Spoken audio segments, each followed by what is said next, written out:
My real struggle, my real story, the way I consider it,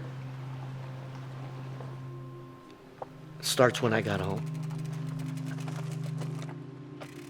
That's when my life changed. That's when suddenly the person that I wasn't there, was struggling. And that person was gonna struggle, that man was gonna struggle for the next 20 plus years. I grew up in Southern California. I graduated from Bell High School in 1993. And I went on to study literature in Cal State Long Beach. And I dropped out in my senior year, my last semester, to join the Marine Corps. Because it's what I really wanted to do. So I served from 98 to 2007 as a mortar infantryman. Eventually I was to move positions into a position as a forward observer. In February of 2003, I deployed to Iraq. You could see the ground vibrate and the dust lift every time a missile strike hit somewhere else. And we're talking 20 miles away. Then the president said go. We blew a hole through the berm, and we went.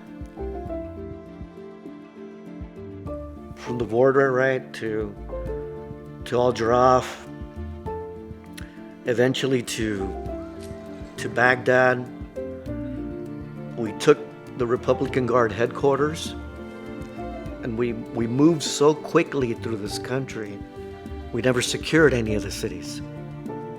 So by the time we got to Baghdad, we were essentially surrounded by enemy. We consistently learn and relearn about PTSD, but I had no real idea that I was going to be experiencing anything like that. And now looking back, I can see that I was immediately affected. I found a few cycling organizations, veteran cycling organizations, that were trying to change veteran lives through endurance cycling. And I started to find some purpose with my community of veterans and then helping that community. And I built myself a titanium cross-country style hardtail mountain bike, and I put everything into this bike because it was more than just a bike to me. It was my way of getting out of my head and getting into a healthy space. And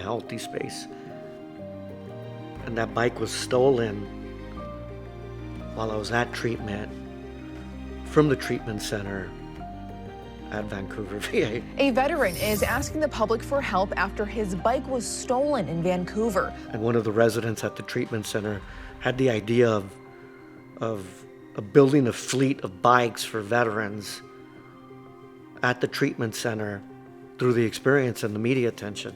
And we were able to get 10 bikes donated that put other veterans on bikes and is putting me back on a bike.